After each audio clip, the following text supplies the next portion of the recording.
Em nome do Pai, do Filho e do Espírito Santo. Amém. Ave Maria, cheia de graça, o Senhor é convosco. Bendito sois vós entre as mulheres, bendito é o fruto do vosso ventre, Jesus. Santa Maria, Mãe de Deus, rogai por nós, pecadores, agora e na hora de nossa morte. Amém. São Padre Pio, rogai por nós. Em nome do Pai, do Filho e do Espírito Santo. Amém. Oi, pessoal, sejam bem-vindos ao nosso canal mais uma vez. Curta, compartilhe, envie os nossos vídeos aos seus amigos, nos ajude aí nessa tarefa, nessa árdua tarefa de evangelizar, né? Sejam muito bem-vindos. A gente quer conversar hoje sobre um tema que é difícil de achar material. Se vocês forem ver na internet, tem muitos artigos, mas extremamente simplificados sobre esse assunto.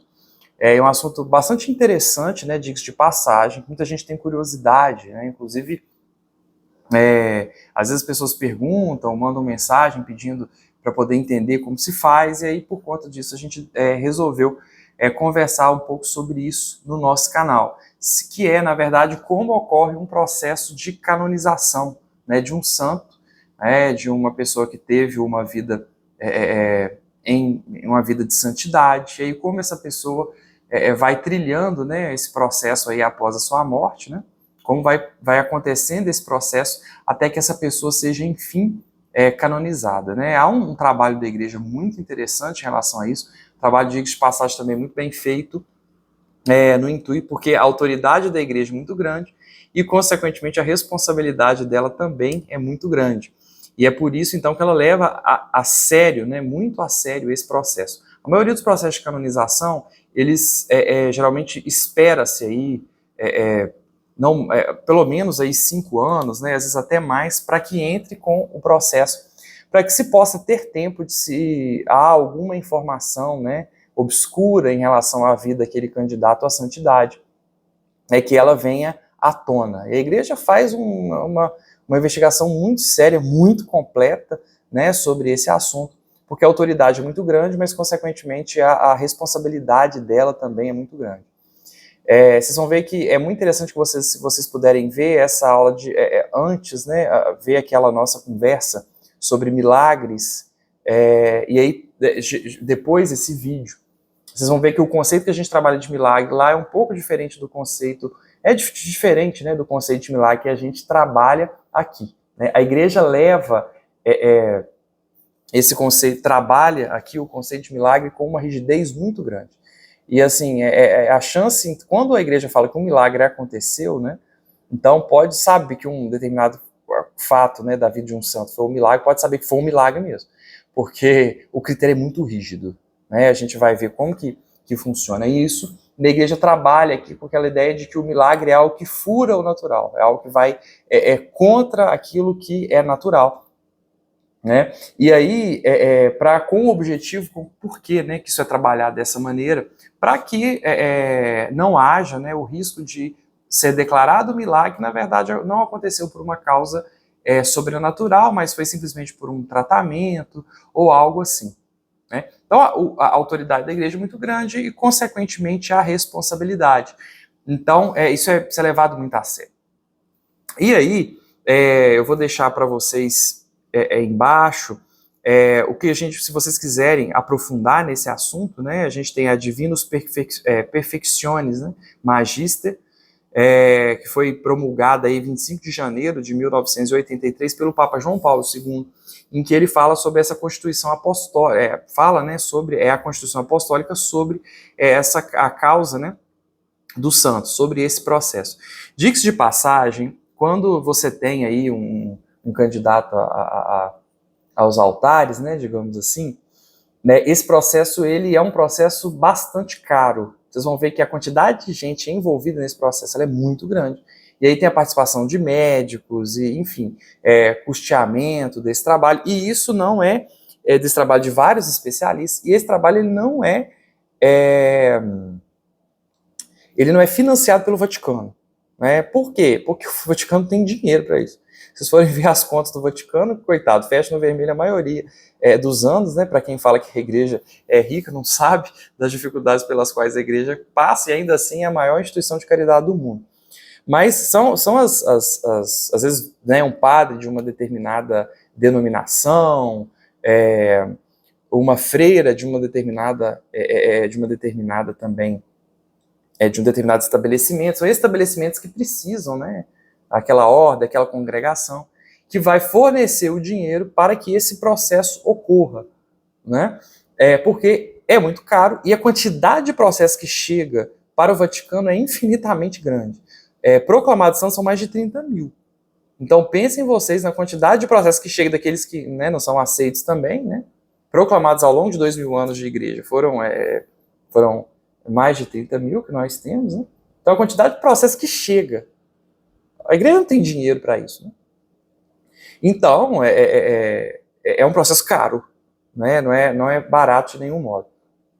E aí, né, depois desse estabelecimento do Papa João Paulo II, né, a Congregação da Causa dos Santos, né, ela pode, então, criar normas, né, normas peculiares, normas importantes para a realização dessas investigações, que o objetivo dela, né, é saber sobre a vida, as virtudes, a fama de santidade, né, e os milagres realizados por aquele candidato, então, a ser santo, né? E aí tem essa investigação da vida desse candidato, né, a vida dessa pessoa, e aí vai se procurar, então, essas virtudes heróicas, a fama de santidade, né? E aí nós temos nesse processo duas fases. Uma fase que é a fase diocesana, ela é a princípio instaurada pelo próprio bispo, né, daquela diocese, daquela paróquia, né? E aí o bispo da diocese vai iniciar então esse processo. E depois isso é mandado, na segunda fase é mandado então para Roma, né, é mandado para o Vaticano, para que esse processo seja continuado lá. A gente vai ver então fase por fase. Mas aí antes de decidir iniciar essa causa, esse bispo vai proceder com algumas verificações que são muito importantes então nessa decisão. A primeira questão é o seguinte: as pessoas que, o candidato, né, então, ao santo, a primeira coisa que ele precisa ter é fama de santidade. É aquela pessoa que, essa pessoa, esse rapaz, essa moça, esse homem, essa mulher, esse padre, essa freira, eles são diferentes, ele é diferente. E aí, em toda aquela cidade, em toda aquela região, há ali uma fama de santidade corrente, né? Em que as pessoas que conviveram sabem que aquela pessoa é especial. E muitas das pessoas vão apontar aquela pessoa como santa. Então tudo começa aí, nessa fama de santidade.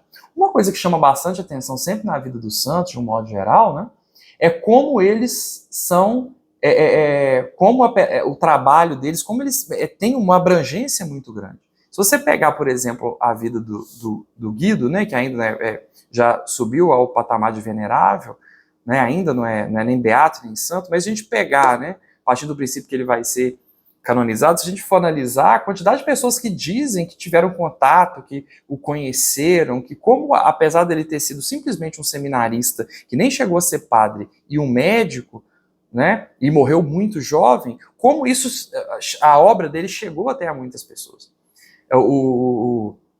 Nós vemos, por exemplo, no próprio velório do Carlo Acutis, ninguém sabia como nem porquê, mas aparece um monte de mendigo lá no velório, que era das pessoas que o Carlo Acutis ajudava, né? Aqueles mendigos que ele ajudava, enfim, fazia doações, doava comida, enfim, doava aquilo que ele, apesar de ser apenas um adolescente, né, conseguia ajudar. Então essa fama de santidade, ela corre, e as pessoas que convivem sabem. Claro que vai haver uma divergência. Eu lembro de uma pessoa que conheceu o Guido, por exemplo, né, uma amiga minha, né, falecida, irmã Márcia, e ela dizia, me contava, né, que quando começou então essa questão de uma canonização, sondar essa possibilidade da canonização do Guido, por exemplo, ela disse: olha, Vinícius, algumas pessoas se levantaram a favor, outras pessoas se levantaram contra.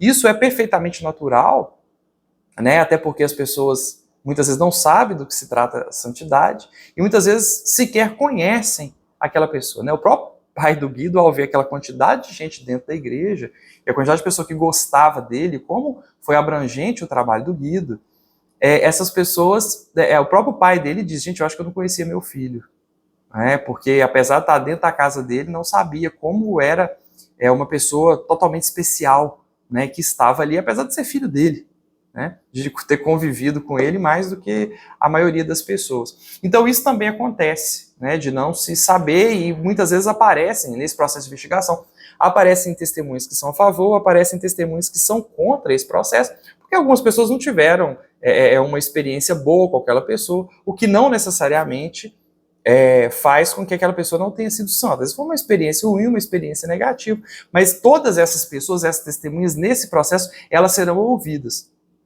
né, o que é também bastante importante. Aí vai fazer essa comparação, né, essa comparação desses relatos, enfim, para saber se essa pessoa efetivamente teve uma vida de santidade ou não.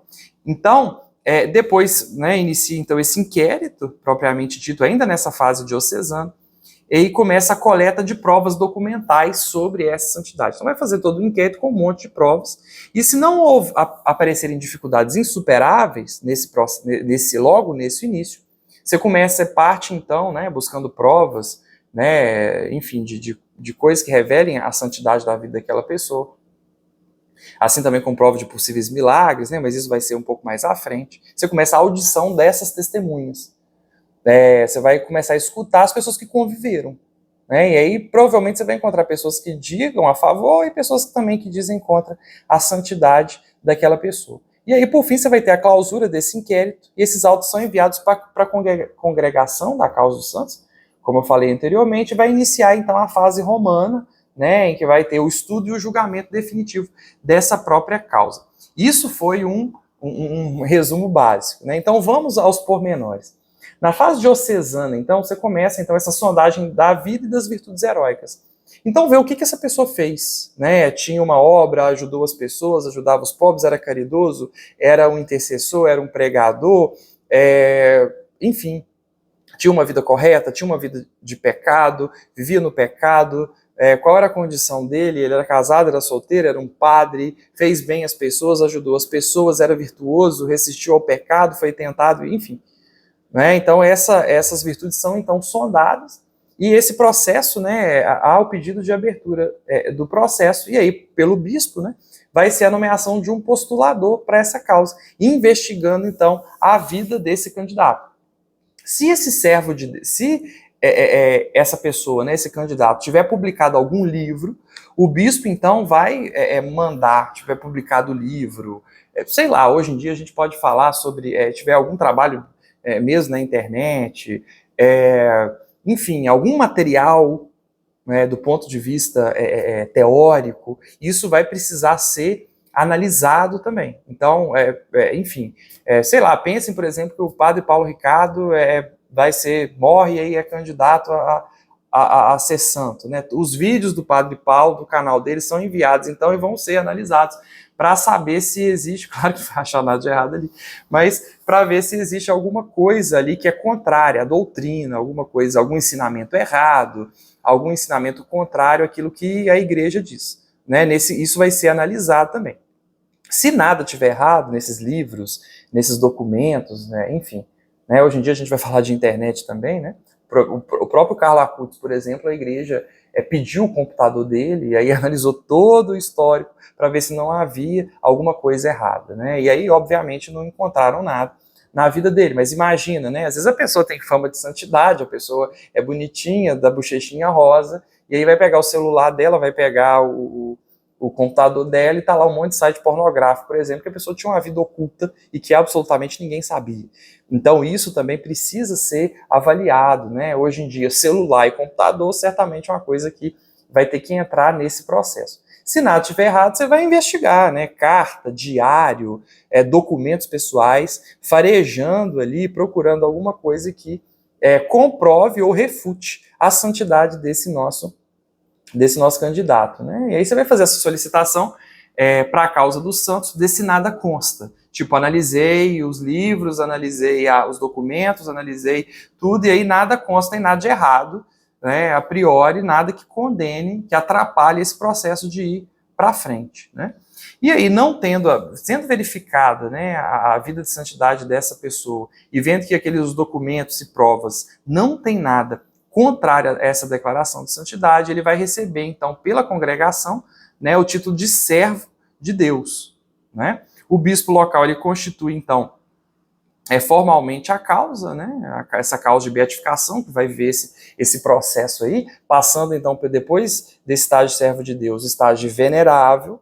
Depois do estágio de venerável, se ele passar por todo o processo, ele vai ascender então à beatificação, ele vai ser um beato, né? Mas para isso precisa de um milagre. E para passar para a condição de santo, ele vai precisar de mais um milagre. Então você precisa da comprovação de 2 milagres para que uma pessoa seja considerada, então, santa. Isso ficou mais fácil depois de João Paulo II, porque eram 4 milagres. Eram 2 para ser beato e eram 2 para ser santo. E aí foi diminuído para apenas 2, né? Instituído, então, entrando, então, né, o bispo faz, então, formalmente a causa da beatificação e vai instituir, então, um tribunal sobre a vida e virtude desse servo de Deus. Então, o bispo designa, então, um juiz, né, para ser um delegado aí, para poder investigar. E a vida da pessoa é levada ao avesso. Né? Tudo que tiver de informação, tudo é revirado à procura de absolutamente qualquer coisa contrária. Para vocês terem ideia de como é isso,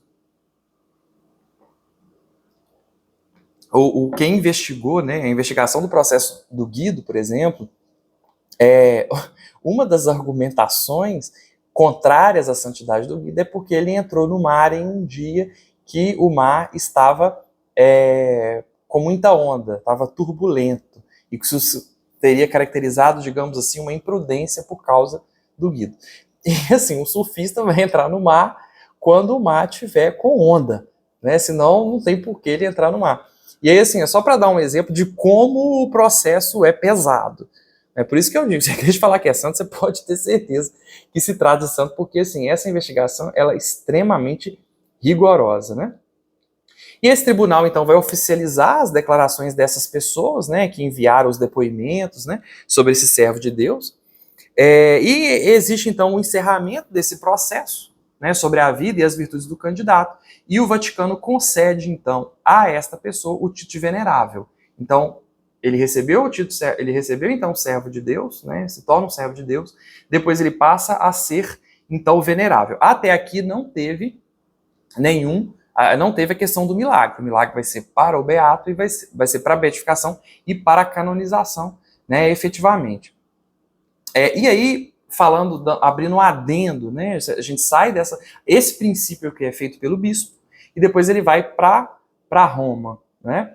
E aí tem a congregação da causa dos santos, como eu falei, com a sua grande importância de atuação, que foi dito aí, que foi promulgado depois da promulgação do Papa João Paulo II. E aí você tem, né, na congregação o cardeal prefeito, né, vai ser o cardeal prefeito, né, que vai ser ajudado pelo um secretário. E aí tem o subsecretário e oficiais menores. Né? Se for preciso, outras pessoas, então, vão ser serão eleitas, então, para esse processo. Então, assim, é uma quantidade de pessoas muito grande trabalhando em intenção dessa causa. Como eu falei, é um processo caro. E aí, a congregação que vai decidir sobre a autenticidade e conservação dessas relíquias. Porque você tem a pessoa enterrada, a pessoa está nesse processo, você tem que ver o que vai fazer com o corpo dessa pessoa. Né? O Guido hoje, por exemplo, está na igreja de Nossa Senhora da Paz. Os restos mortais dele estão lá, foram retirados então do cemitério e foram levados para a igreja. Né? Assim como o Carlo Acutis que pediu, né, para os pais que ele queria ser enterrado em Assis, né? Parece que a família tinha um terreno lá, então podia ser enterrado em Assis, ele gosta de Assis, né, onde está o corpo de São Francisco e Santa Clara, né?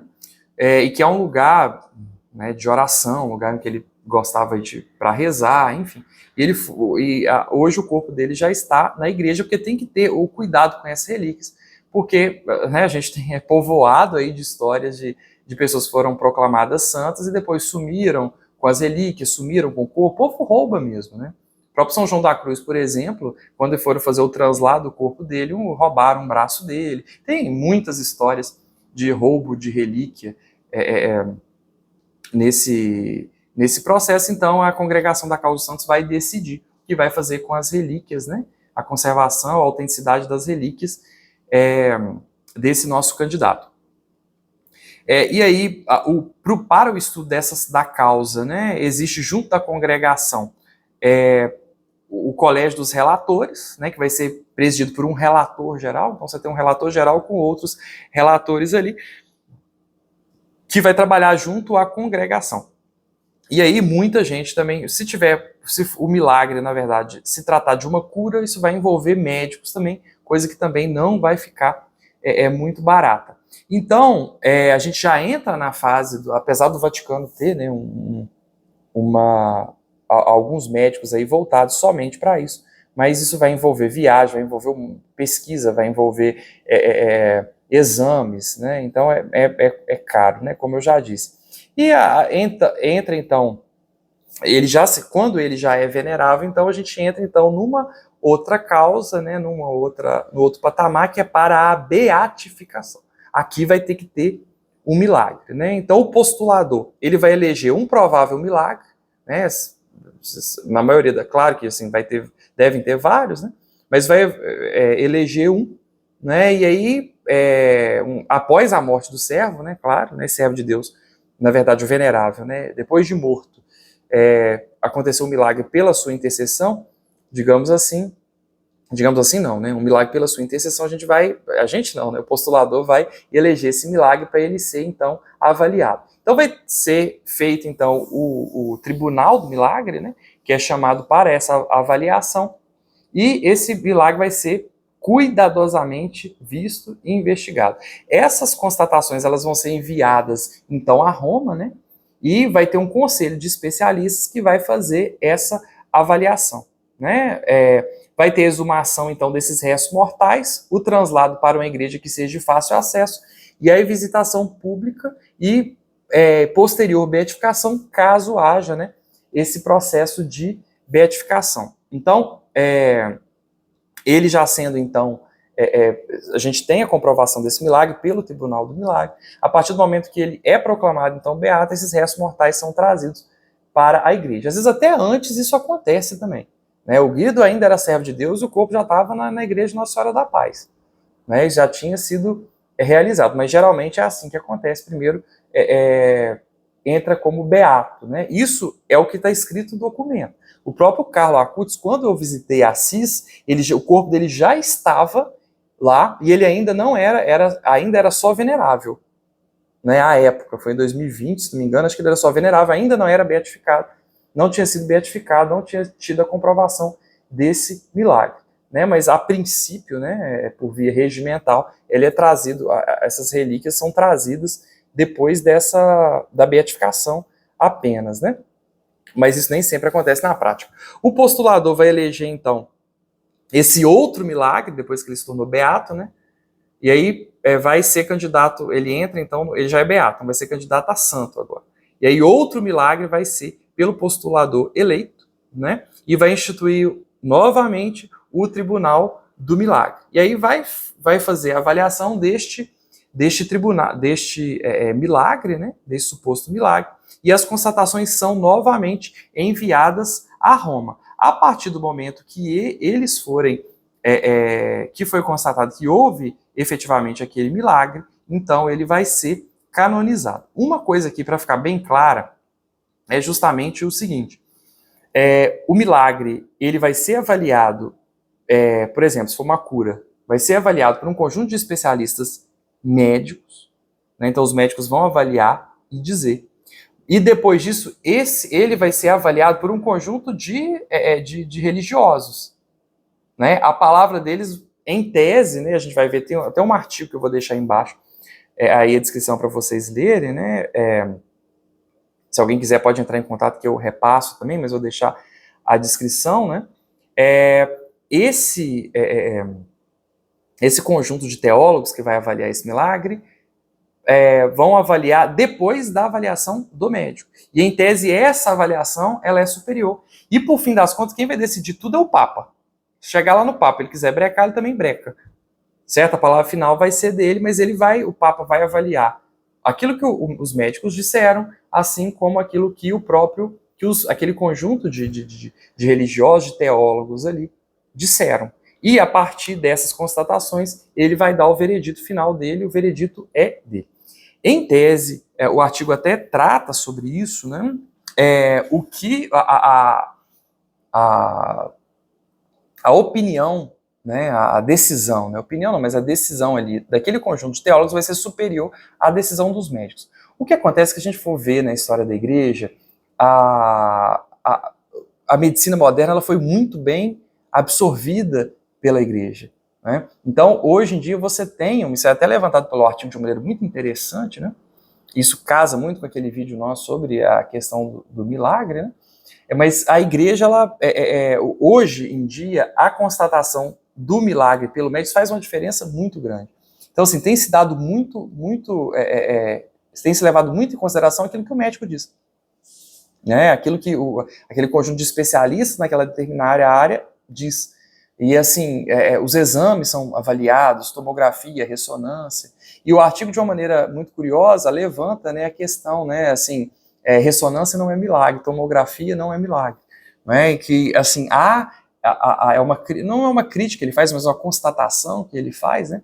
Que hoje em dia essa comprovação, né, digamos assim, médica, por exames e tal, ela é muito, ela tem uma importância muito grande. Isso isso é positivo, né? Por alguns, se a gente analisar por outro lado, né, é muito positivo, no sentido de que ajuda, né, a ter certeza de que se trata efetivamente de um milagre. A gente vai fazer algumas considerações, mas mais à frente eu faço como foi esse processo. Mas ainda sobre esses milagres, né, esses peritos eles vão avaliar então esses milagres e posteriormente esses milagres eles são discutidos por um congresso especial, né, desses teólogos, como eu disse. Né? As opiniões dos padres, cardeais e bispos vão ser comunicadas então ao padre, como eu já havia dito, e ao Santo Papa, né? E aí o Santo Papa dá o veredito final. Sobre a participação médica, ao menos desde o século XIII, nas proclamações de milagre, né, nas canonizações, os médicos já estão presentes. Né? O Papa Inocêncio IV postulou, então, a realização de milagres. A morte seria uma forma de comprovação da santidade deste indivíduo. Então, a partir deste momento, os médicos entram de uma maneira mais importante na constatação desse milagre. Mas foi no Concílio de Trento, né, assim também com Urbano VIII, lá pelo século XVII, que ficou estabelecida uma função específica para a participação médica. O que foi interessante, né, no sentido de que isso ajudou a rechaçar, né, as argumentações protestantes sobre o processo de canonização, de que não haveria milagre nenhum, seria nada além de uma superstição, né, do povo católico, que não havia milagre nenhum, né, porque os protestantes não acreditam, né, que a gente possa atingir santidade, acreditam muito menos ainda na intercessão dos santos. Né, mas em 1620, né, a partir de 1620, 2 especialistas médicos, né, passaram a estar presentes nesses processos de canonização. Né, então eles passaram precisa então desses especialistas médicos, ao menos, né, hoje são não são necessariamente 2 que participam, mas a partir de 1620 você tem pelo menos 2, para a determinação se esses eventos investigados, né, com possíveis milagres, tem alguma coisa natural, né, aconteceu, se aquele milagre aconteceu por uma causa natural, ou se aquilo, na verdade, teve uma causa sobrenatural. Né? Então, como eu falei, o conceito aqui de milagre, que é trabalhado, ele é muito restrito, de algo que fura efetivamente o natural. E aí teve a participação de um cardeal que foi muito importante nesse processo, que é o cardeal Lambertini.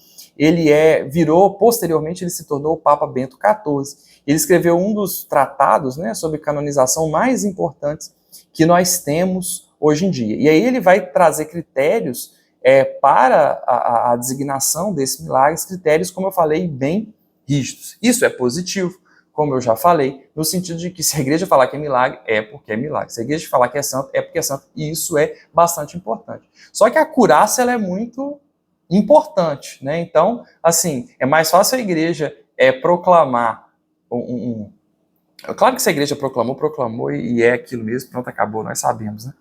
Mas a chance, né, daquele milagre não ser milagre, quando a igreja proclama, é zero.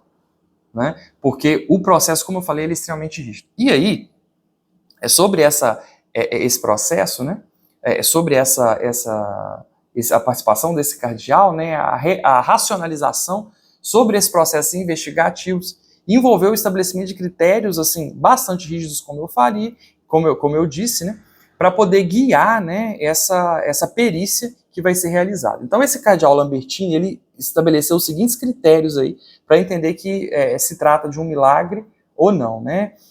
A doença ela deve ser grave, tá? O tratamento deve ser considerado por médicos qualificados extremamente difícil ou até mesmo impossível. Então tem que ser uma doença grave, de difícil ou de tratamento impossível. A cura precisa ser instantânea. Então a cura processual aqui, o milagre já não é aceito, já é rechaçado. Certo? Então tem que ser uma pessoa que estava muito ruim, no prazo de 2, 3 dias já estava bem, já estava curado. Né? No prazo de pouco tempo. A cura ela deve ser perfeita, então a pessoa não pode ficar com sequelas graves. Né? Foi curado de um AVC, mas está em estado vegetativo. Aí não é considerado milagre. Né? Mas se tiver, ela pode, sequelas graves ela não pode ficar, porque senão esse milagre também, isso não vai ser entendido como não se tratando de um milagre. E a cura, então, ela deve ser uma cura estável e uma cura duradoura. Curou do câncer e aí voltou o câncer pouquíssimo tempo depois, 1 mês depois. Então não foi curado. Então esses são esses 4 critérios, ele tinha eleito 7 no tratado que ele fez, mas esses 4 critérios são aqueles que efetivamente permaneceram até hoje, né, como critérios para a consideração de que se trata de um milagre ou não.